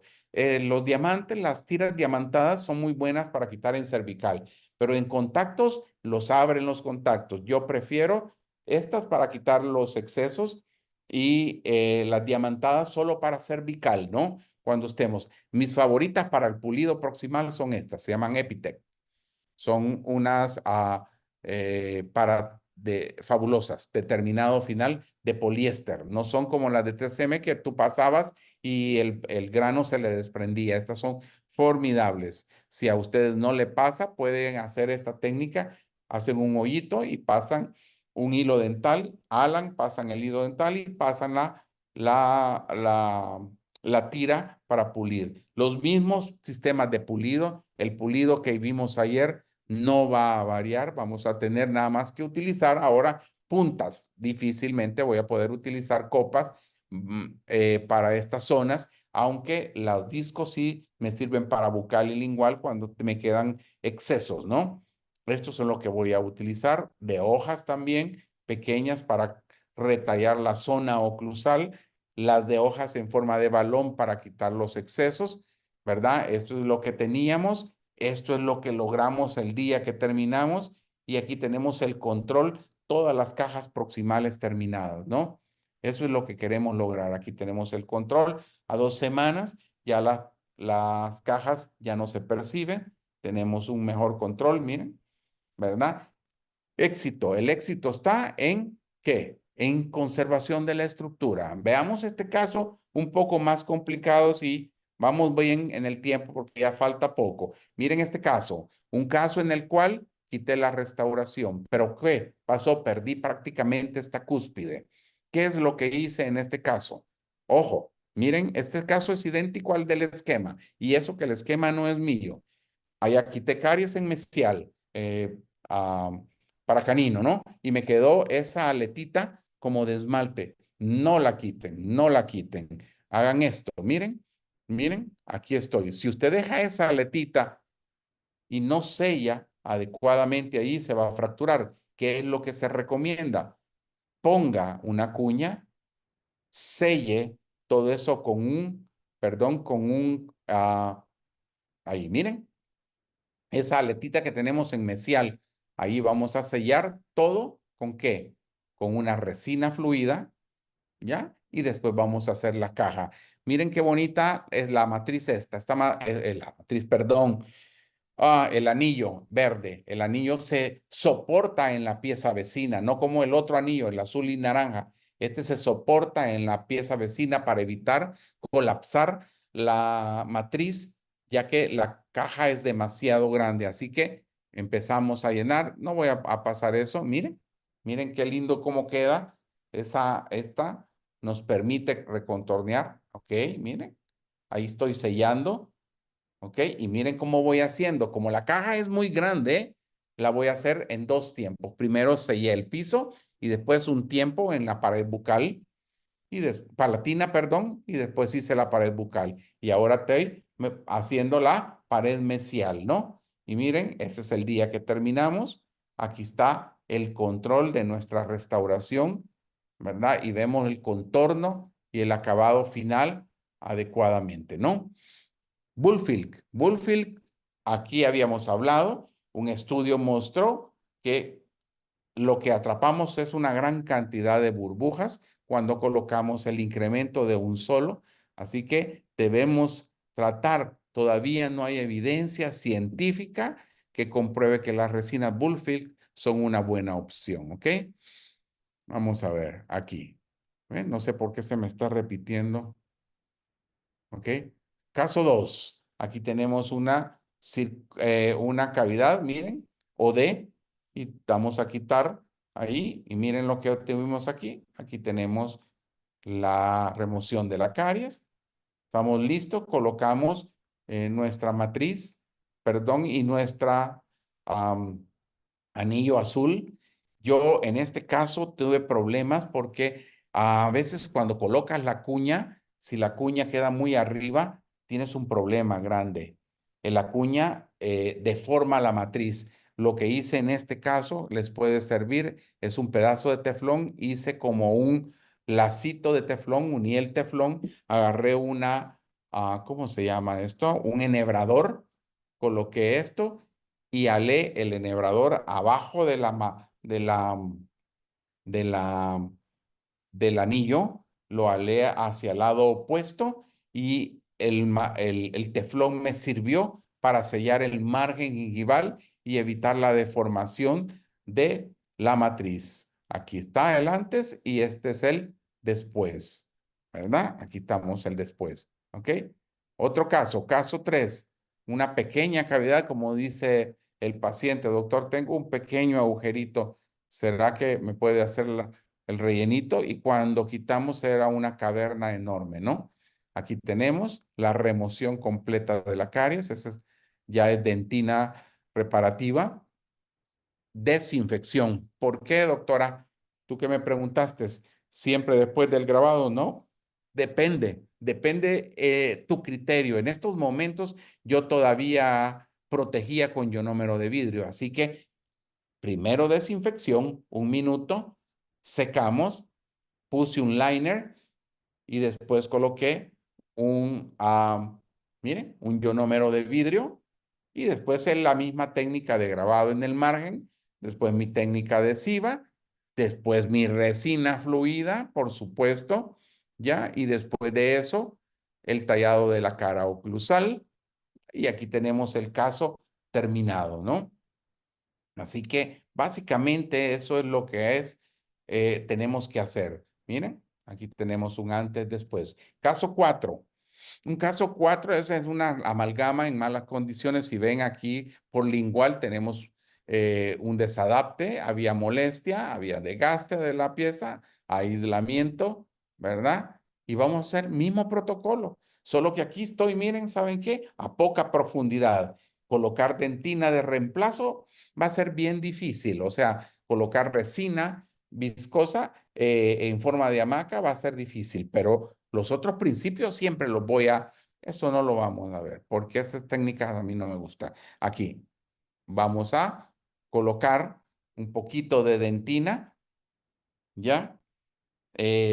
Poquito hacia bucal y un poquito, y con el instrumento romo separamos la parte bucal de la lingual, ¿ya? Y después nos vamos a los incrementos del color A1 o A2 o un esmalte si usted quiere, y lo vamos haciendo por incrementos, mire, hasta lograr la anatomía correcta, miren. Y eso es lo que logramos. 0 tintes, no coloque tintes. Entonces, podemos hacer restauraciones imperceptibles, sí, pero sobre todo en el sector posterior es más importante la funcionabilidad, que estas restauraciones te queden funcionando adecuadamente. Esta es la toma control, ¿no? Y esto es básicamente, he corrido, otra vez estoy a las 8:10 terminando y quisiendo darles un tiempo para preguntas, doctores.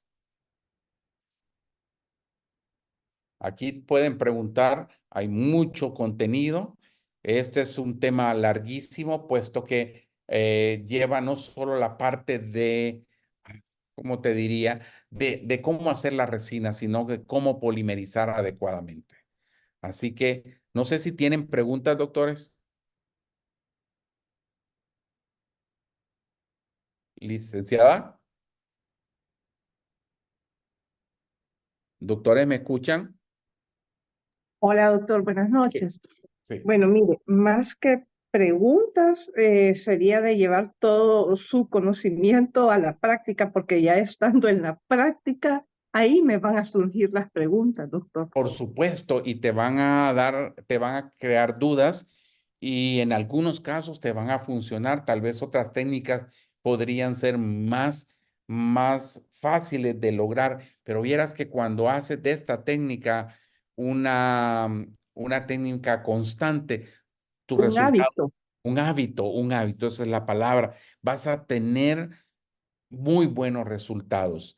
Vas a tener menos ajuste oclusal, vas a tener menos problemas de sensibilidad posoperatoria, que es muy frecuente en el sector posterior. ¿Alguna pregunta? Si ustedes definitivamente no quieren grabar, estaba viendo a Newton Fall. Newton Fall es uno de los mejores en el mundo en resinas compósitas, ¿no? Y es espectacular este señor. Y él estaba diciendo, ¿qué técnica es la mejor? Grabado total, grabado selectivo. Y dice él, definitivamente grabado total. grabado total de 3 pasos es lo ideal. ¿Por qué? Yo coloco, dice, un ácido a condición. Después acondiciono la dentina con un primer y después pongo un adhesivo que es hidrofóbico y esta capa es completamente hidrofóbica, por lo tanto va a estar más estable a largo plazo, ¿ya? Pero dice él, pero los de sexta generación, o sea, universales, también tienen su espacio en la odontología. ¿Cuándo hacer grabado total y cuándo hacer grabado selectivo? Grabado total, decía él, para el sector anterior, grabado total para cavidades de mediana y poca profundidad en el sector posterior y grabado selectivo con autograbador en dentina en casos de cavidades profundas en el sector posterior. ¿Ya? Eso les va a ayudar enormemente. No solo cuenten con un adhesivo, van a tener que tener 2 o 3 adhesivos para cada caso. ¿Ok? ¿Alguna pregunta? Doctor, yo tengo una pregunta. Sí. Dime. Fíjese que yo le soy honesta, sí he escuchado mucho del uso de la glicerina, pero para decirle la verdad que no sé ni siquiera cómo se utiliza, no sé si me podía explicar. Por supuesto que sí. Gracias. Mira, la glicerina es algo que deberíamos de utilizar por mucho. Te voy a explicar algo bien importante. Ya no vas a encontrar glicerina en el mercado, en El Salvador, porque nadie la quiere usar. ¿Y por qué no la querían usar? Porque es un paso adicional y dicen no sirve. ¿Para qué lo voy a usar? ¿Ya? Entonces, pero ¿cómo puedes conseguir glicerina? Hay un producto que es un lubricante vaginal, ¿no? Que se llama Calle. Es glicerina y es un vehículo nada más, no contamina, ese lo puedes utilizar. Lo único que te voy a recomendar, y ya te doy la explicación, es que no vayas a sacar el tubo de Calle en el paciente, ¿no? Tienes que dispensarlo en una jeringa para que el paciente vea. Chistoso. Sí, para que el paciente no vaya a creer que está poniendo algo inadecuado, ¿no? ¿Estamos bien? Ok. Como con el hipoclorito. Como con el hipoclorito no sacas la botella de lejía, ¿no? ¿Para qué hablar? Sí, Buena comparación. Entonces tienes que hacerlo y puedes cargar jeringuillas, o sea, de las que venden en farmacia para tener la glicerina. Ok, vamos a recordar un poquito de los materiales dentales.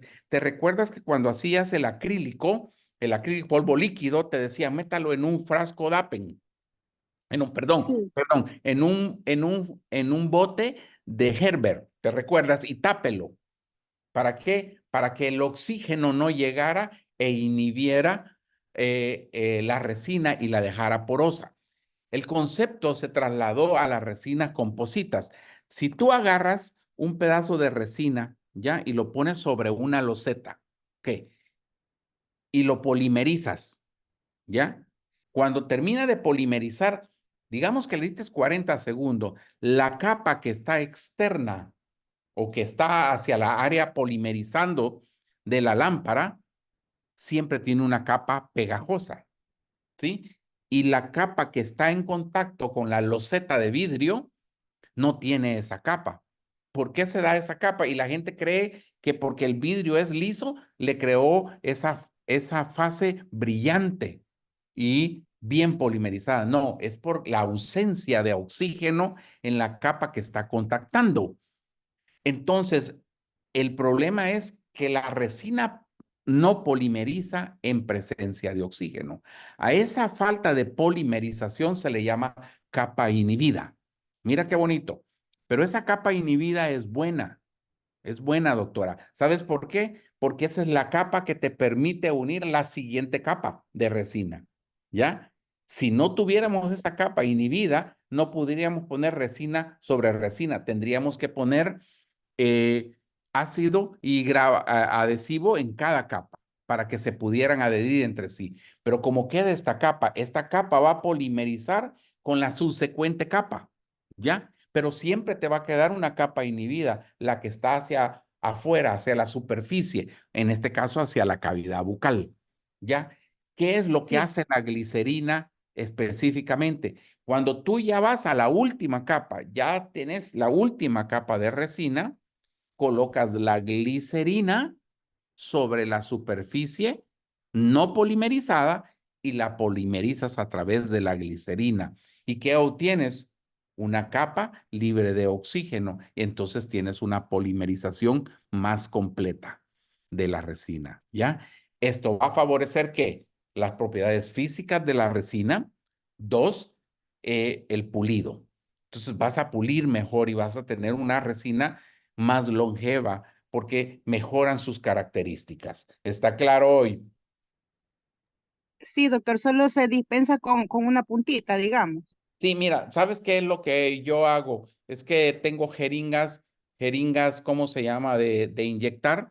Compramos las jeringas, compramos una jeringa y ¿sabes qué? Bótale la aguja porque puedes pinchar a alguien, ¿sí? Y le ponemos Sí, una punta de ácido, ¿ya? De las de ácido, ¿ok? sí.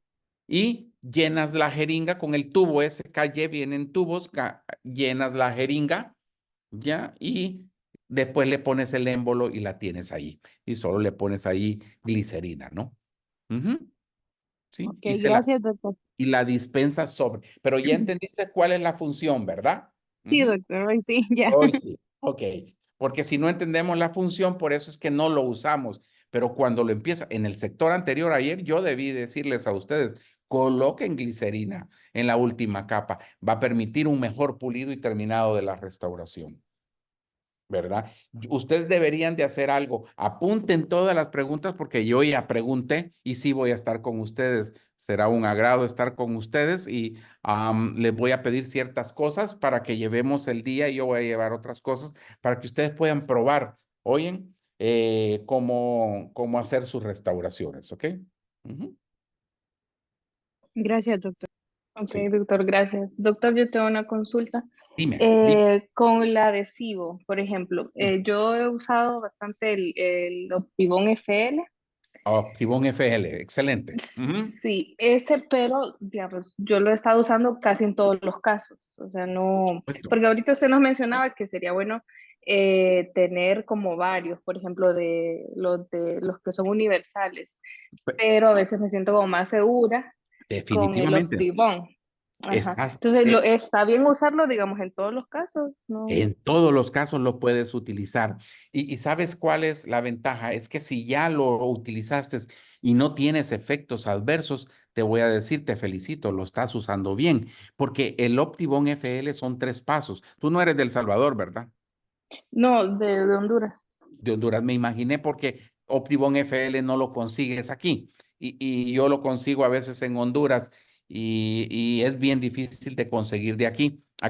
Entonces, Optibón FL es un adhesivo de 3 pasos. Es el gold standard. Son los mejores adhesivos. ¿Cuál es la única desventaja? Que la técnica es más sensible. Tienes que tener más Ujú. cuidado en cada paso, pero los resultados son superiorísimos, superiorísimos a un universal, ¿ok? Ok.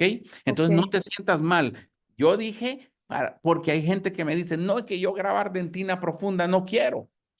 pero si lo haces una buena técnica de grabado, un buen ácido como Ultra Edge y un buen adhesivo como el que tú estás utilizando y lo sabes utilizar, está garantizada tu restauración por años. Oh, ok, Ujú, doctor, gracias. ujú. Ok.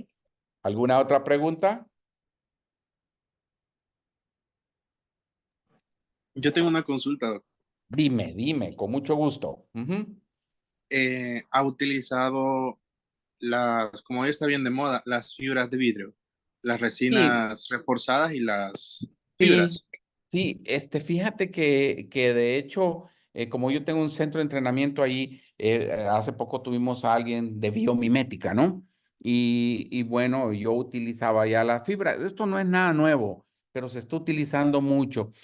El problema es que se está abusando del uso de fibras, ¿no? Porque las fibras tienen su indicación y mucha gente cree que si yo le coloco fibras a una resina composita que no la necesita, voy a tener mejores propiedades físicas. No, no es cierto. Lo que va a pasar es que la fibra va a quedar muy superficial porque no es profunda, porque la cavidad no es tan amplia. La fibra está más indicada, Ribbon especialmente, yo la utilizo para aquellos casos en los cuales voy a hacer una reconstrucción posendodóntica y tengo una cavidad muy amplia, MOD, hacemos lo que se conoce como biobase, o sea, creamos el muñón en vez de colocar un poste de fibra de vidrio. Entonces, te funciona muy bien. En aquellos casos también que está indicada la fibra es cuando hay una fisura y esa fisura pasa en el surco central, por decirte, y no la puedes eliminar porque la puedes seguir, pero puedes exponer. Entonces pones unas fibras cruzadas de la parte palatina a la parte bucal para sujetar y evitar el estrés de esas cúspides y la propagación de esa grieta. De ahí en adelante no está muy indicada. Vamos a ver, hay otros productos como los productos se me olvidaron, DGC. Ellos tienen una resina que contiene fibra en su composición. El problema con esos productos, y los tengo también, hay una en fluida y hay una en pasta. El problema es que se contraen enormemente, son productos que se contraen y su indicación básicamente es complemento de la fibra Ribbon, ¿verdad? De las de polietileno. Entonces, realmente yo creería que en cavidades pequeñas a medianas como las que yo mostré, el uso de fibra no tiene aplicación. Va a tener aplicación solamente en aquellos casos que te acabo de mencionar, endodónticos o con fisuras, ¿ok? Cuando quieras hacer un muñón. Ok, Doc, gracias. Ok, a la orden. ¿Alguna otra pregunta? ¿No? Bueno, no me queda más que decirles gracias. Ahí les tienen la diapositiva de gracias por prestarme atención. Todavía nos queda una clase espectacular, que es una clase que amo tanto, es la de blanqueamientos dentales. Vamos a ver los protocolos y cómo lograr el éxito. Y nos vemos, creo que después de la Semana Santa, ya estuve averiguando, y ahí podemos tratar de discutir más cosas que ustedes quieran, ¿no? Y ahí platicamos y podemos vamos a hacer unas resinas anteriores y vamos a hacer unas resinas en el sector posterior. Vamos a aprender a colocar las matrices. Voy a pedir algunas cosas. Yo voy a llevar otras para que ustedes puedan practicar. Así que gracias por su atención, doctores.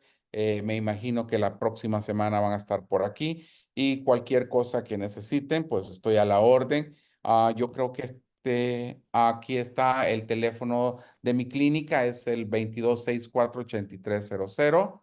Y yo creo que ayer les puse las cosas de los Facebook y todo. Si no, pues la otra semana, la semana que nos veamos, yo les doy para que estemos en contacto, el Instagram y el Facebook, para que nos podamos contactar y mi correo electrónico, por supuesto, también, para que puedan contactarme cualquier necesidad. Les deseo buenas noches, descansen y nos vemos pronto en la universidad. Gracias, doctor. Buenas Perfectamente. noches. Muchas Gracias, gracias, doctor. Buenas noches. Gracias. Buenas noches. Gracias, buenas noches a todos. Buenas Gracias, noches, buenas doctor. noches. Gracias. Bye, bye. Gracias.